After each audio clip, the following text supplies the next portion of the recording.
Hello everyone, JEE main PYQ question series के इस video में आपका स्वागत है। देखो इसमें क्या दिया है कि एक चार्ज पार्टिकल है जिस पे चार्ज 1.6 माइक्रोकूलम है और उसका मास है 16 माइक्रोग्राम। तो अगर मैं चार्ज बोलूँ चार्ज कितना है तो यह है 1.6 माइक्रोकूलम, या बोले तो 1.6 इंटू 10⁻⁻6 कूलम। मैं ऐसा यूनिट में लिख दे रहा हूँ। और मास जो दिया है, मास एम जो दिया है वो दिया है 16 माइक्रोग्राम। ठीक है, तो अगर मैं इसको 16 इंटू 10⁻⁻6 लिखूं तो यह ग्राम हो गया, और अगर केजी में कन्वर्ट करूंगा तो -3 केजी। यह हो गया मास। बोल रहे इन स्ट्रॉन्ग मैग्नेटिक फील्ड यह दिया हुआ है, यानी कि मैग्नेटिक फील्ड भी दिया है कितना, तो 6.28 tesla. Spire perpendicular to magnetic field, यानी थीटा यहाँ पे 90 डिग्री हो गया। थीटा 90 डिग्री होने का मतलब कि यह सर्कुलर मोशन करेगा। The time required for the particle to return to original location for the first time is, यानी कि कुल मिला के टाइम पीरियड पूछ रहा है भाई, और कुछ नहीं पूछ रहा है। तो मान लेता हूं मैं कुछ इस प्रकार से फील्ड है, यह फील्ड है। ठीक है, फील्ड इसमें अंदर की तरफ है। ठीक है, अंदर की तरफ मैग्नेटिक फील्ड है यहाँ पे। ठीक है,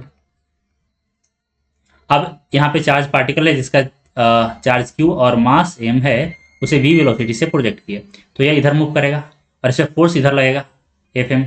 ठीक है, एफ एम क्या होता है, एफ एम ही जो होता है मैग्नेटिक फोर्स होता है, वही रिक्वायर्ड सेंट्रीपिटल फोर्स होता है, वी वी क्रॉस बी। या तो देखो यह सेंटर की तरफ लगेगा, यही क्या देगा, इसका सर्कुलर मोशन देता है। और इसी को हम लोग इक्वेट करके यहाँ पे देखो थीटा क्या है, वी और बी के बीच में 90 डिग्री है ना, तो क्यू वी बी साइन 90 आ जाएगा, और इसी को हम लोग M V square by R कर देते हैं। ठीक है, तो यहाँ से मेरा जो टाइम पीरियड आता है, टाइम पीरियड वगैरह सब चीज निकालते हैं, तो टाइम पीरियड जो आता है वो आता है 2πm/क्यू बी।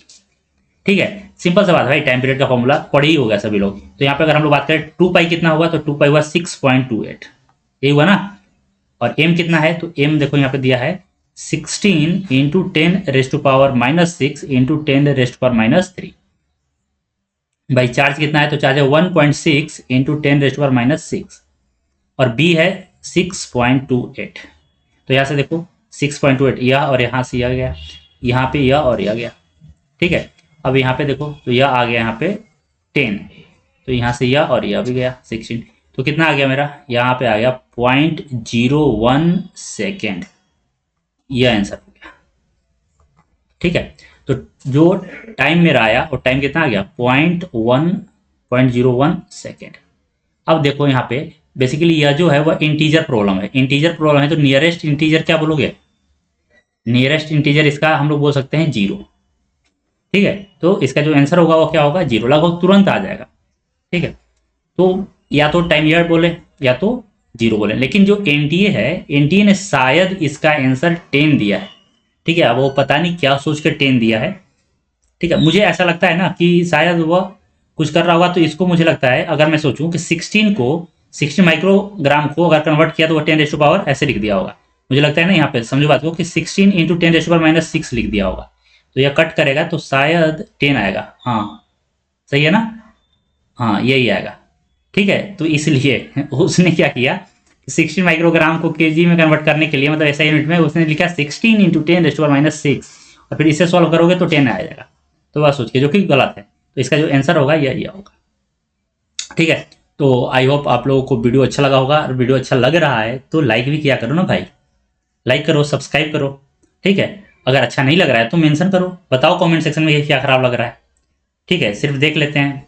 मुझे लगता है कि 98%, वैसे देखते भी कम है, लेकिन 98% क्या है, परसेंट लोग तो सब्सक्राइब ही नहीं करते। ठीक है, तो सब्सक्राइब कर लिया करो। ठीक है, अगर कुछ पूछना है तो कमेंट सेक्शन में मेंशन कर दिया करो, मैं रिप्लाई कर दूंगा। ठीक है, आज के लिए इतना ही, थैंक यू सो मच।